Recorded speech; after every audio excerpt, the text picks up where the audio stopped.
Assalamualaikum warahmatullahi wabarakatuh. Selamat pagi, selamat siang, selamat malam. Kami dari kelompok 5 akan menjelaskan mengenai perangkat lunak sistem. Nah, anggota kelompok 5 itu terdiri dari saya sendiri, Aura Putra Mahardika. Saya Muhammad Faisaska. Saya Frederick.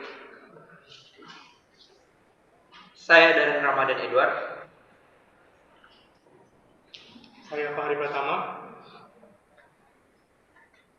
Saya Muhammad Hasbi. Dan saya sendiri Aulia Naswa Safitri. Oke, next. Hari ini kami akan menjelaskan mengenai pengertian, sejarah, prinsip kerja, jenis-jenis fungsi, serta teknologi terbaru dari perangkat lunak sistem itu sendiri. Nah, yang pertama dimulai dari pengertian yang akan dijelaskan oleh Darren Ramadan. Kepadanya dipersilakan. Ini boleh dilanjut ya. Apa itu perangkat lunak sistem? Perangkat lunak sistem adalah bagian mendasar dari sebuah sistem komputer yang mengatur serta mengontrol perangkat keras, sehingga kinerja perangkat tersebut dapat menjalankan tugasnya dengan baik dan benar.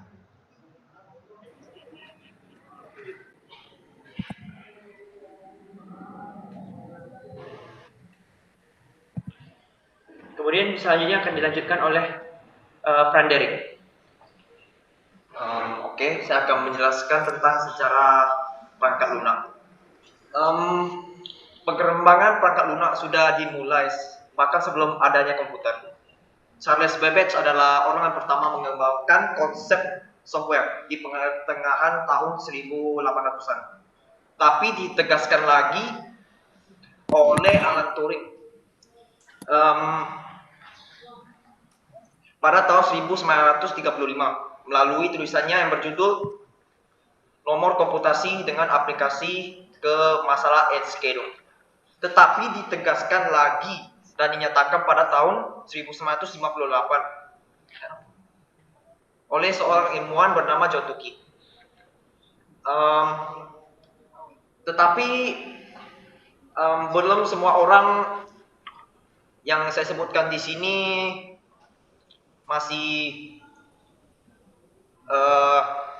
bukan masih sih.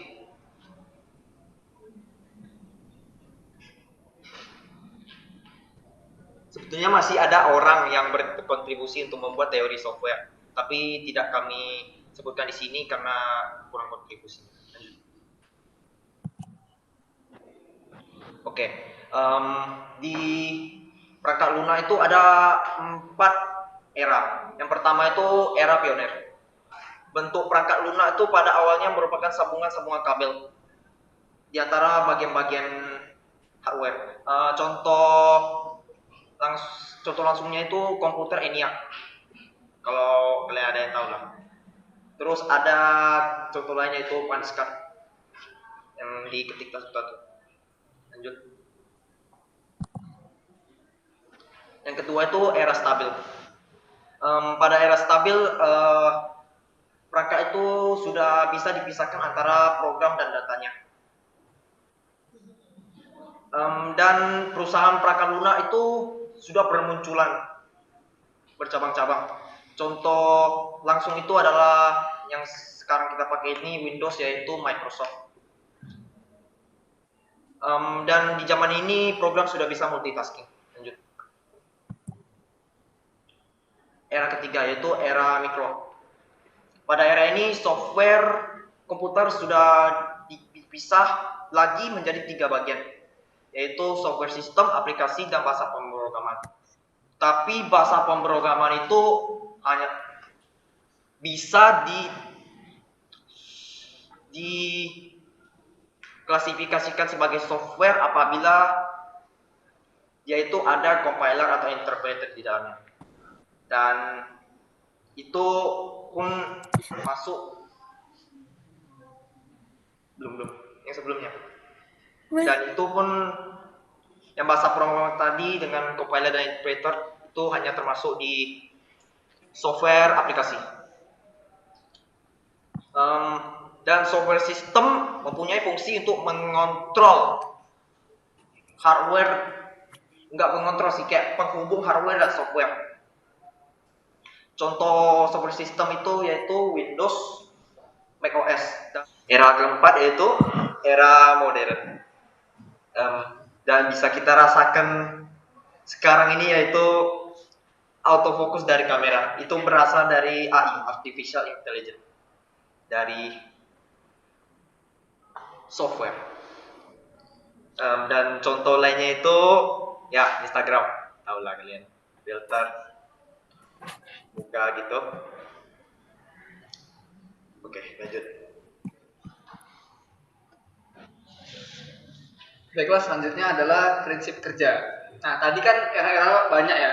Padahal cuma dalam kurun waktu nggak nyampe 100 tahun tuh. Kita udah bisa merasakan artificial intelligence. Nah, gimana sih cara kerjanya? Ini dia prinsip kerja yang akan dijelaskan oleh Faiz. Kepada Faiz dipersilakan. Baiklah, terima kasih untuk Putra. Jadi saya akan melanjutkan tentang prinsip kerja sistem operasi. Nah, di dalam sistem operasi itu ada kernel. Jadi kernel itu akan selalu berjalan selama komputer itu aktif atau jalan. Jadi kernel itu adalah bagian penting dari sistem operasi. Terlihat pada gambar, kernel itu adalah penghubung antara aplikasi dengan perangkat keras seperti CPU, RAM, device. Device itu seperti I/O, keyboard, monitor, dan lain-lain. Lanjut. Nah, karena dia itu menyediakan fungsionalitas, dia seperti IPC. IPC itu adalah Interprocess Communication dan System Call. Kernel mulai berjalan dalam mode supervisor oleh bootloader. Lalu kernel memberikan dirinya nilai awal untuk memulai proses pertama. Jadi dia nggak boleh kosong kernel itu. Habis itu kernel itu tidak langsung terbuka, hanya bereaksi pada event eksternal. Kernel biasanya menyediakan pengulangan berjalan ketika tidak ada proses yang bisa disebut dengan proses idle process. Baik, terima kasih. Wah, ternyata prinsip kerjanya ribet juga ya. Tapi emang kayak gitulah ternyata sistem perangkat lunak itu. Oke, kita lanjut untuk jenis-jenis ya. Jenis-jenis ini akan dijelaskan oleh Aul. Oke, pada Aul dipersilakan. Saya akan menjelaskan tentang jenis-jenis perangkat lunak. Perangkat lunak tuh jenis-jenisnya tuh terbagi 4, yaitu yang pertama satu ada sistem operasi. Sistem operasi adalah program komputer yang berisi perintah command. Sistem operasi sendiri sebagai extend machine yang menyediakan layanan kepada pengguna.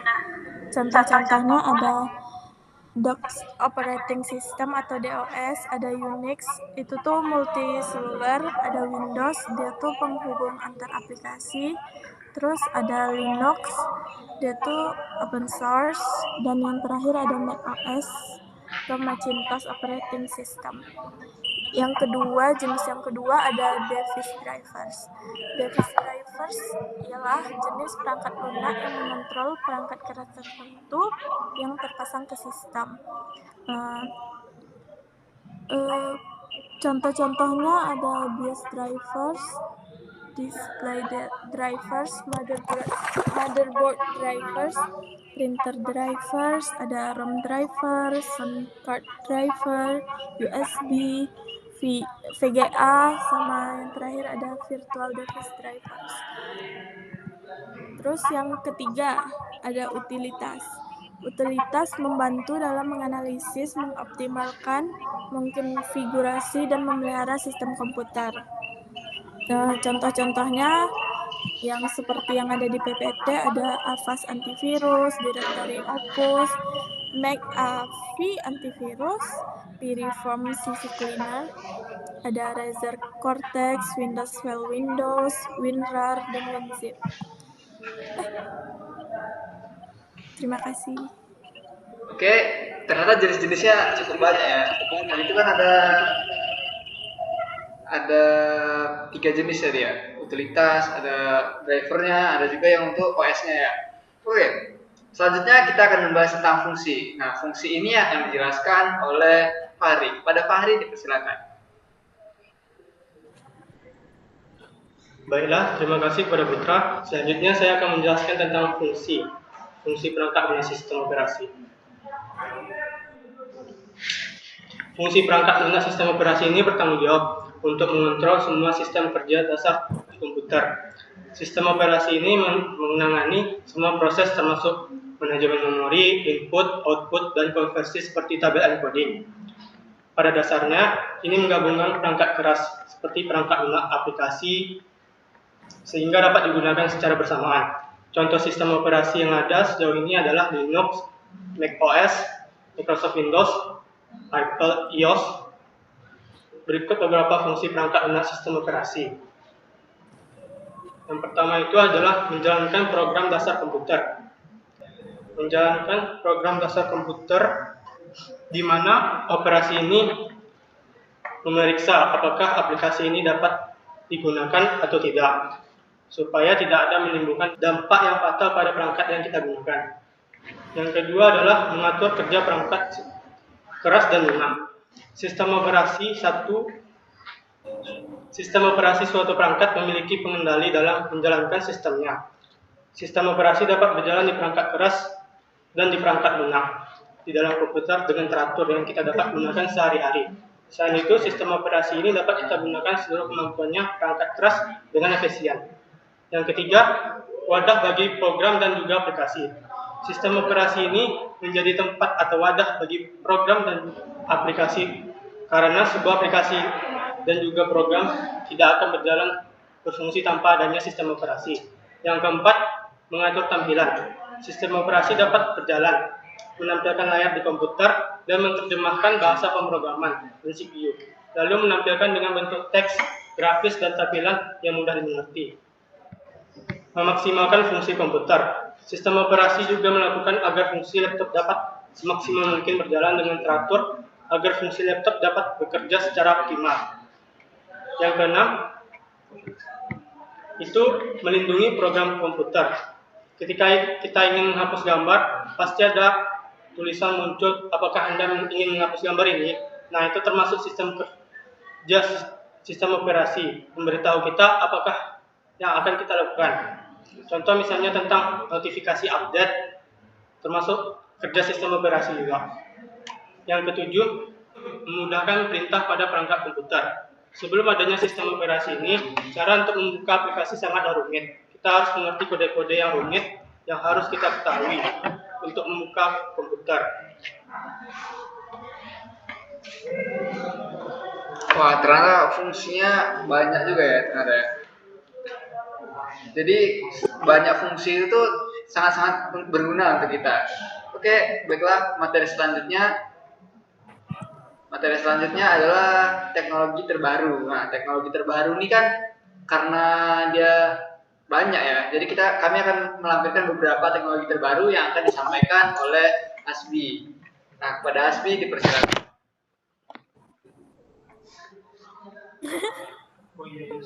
Baiklah, terima kasih kepada Putra. Selanjutnya saya akan menjelaskan tentang teknologi terbaru. Next. Teknologi terbaru merupakan perangkat lunak yang bekerja secara otomatis yang digunakan untuk menangani aplikasi, memproses transaksi, menangani data, dan bahkan membalas email. Memudahkan beragam pekerjaan dan menganalisisnya dengan secara cepat dan akurat. Yang pertama itu perangkat lunak Microsoft Windows yang terbarunya merupakan Windows 365. Windows 365 menjadi salah satu inovasi terbesar yang mencuri perhatian di Microsoft. Inspire 2001 diperkenalkan sebagai layanan call PC. Windows 365 memungkinkan Anda untuk mengakses sistem operasi Windows dari browser pada perangkat apapun, baik itu Apple Mac, iPad, sehingga perangkat Android dari Linux. Selanjutnya, perangkat terbaru Linux berupa MX Linux. MX Linux ini menggambarkan dirinya bagaikan dalam kelas Microsoft bagaikan dalam kelas mid-end.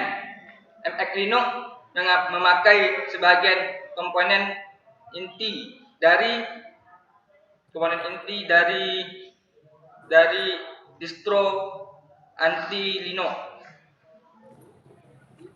yang dirancang membuat hardware lama serta dibentuk untuk menghasilkan lingkungan yang lebih maju. Selanjutnya, aplikasi terbaru iOS Apple, yaitu GUI dari GUI dan MOS. Sebelumnya era GUI dan MOS, komputer identik dengan tampilan teks dan mengoperasinya sepenuh menggunakan keyboard. Selanjutnya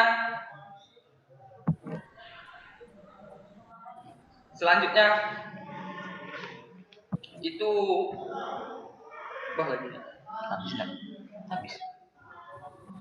ada lagi satu lagi. Nggak ada lagi dong. Selanjutnya Google Android. Aplikasi terbarunya itu Android 12. Google yang membentuk sistem operasi Android 12 versi free. Penerusan Android 11 tersebut dibekali sejumlah fitur baru dan beberapa peningkatan. Sekian dari saya, terima kasih. Oke ya, tadi udah teknologi terbaru nih. Nah, jadi kesimpulan dari presentasi kami ini kan materinya kan perangkat lunak sistem. Nah, jadi meskipun perangkat lunak sistem itu prinsip kerjanya cukup rumit ya, tapi dalam kurun waktu nggak nyampe 100 tahun, nah perkembangan teknologinya sangat bisa dirasakan. Nah, tadi bisa dilihat dari fungsi-fungsi yang cukup banyak dan teknologi terbaru yang bisa dibilang cukup memudahkan untuk kita ya, yang digunakan. Sangat memudahkan kita bahkan. Nah, jika masih ada pertanyaan yang ingin ditanyakan, silakan ditanyakan kolom komentar ini. Oke. Jadi, pertama-tama kami mohon maaf jika presentasi kami cukup kurang karena keterbatasan waktu dan media yang kami gunakan. Oke, sekian presentasi kami tutup. Wassalamualaikum warahmatullahi wabarakatuh.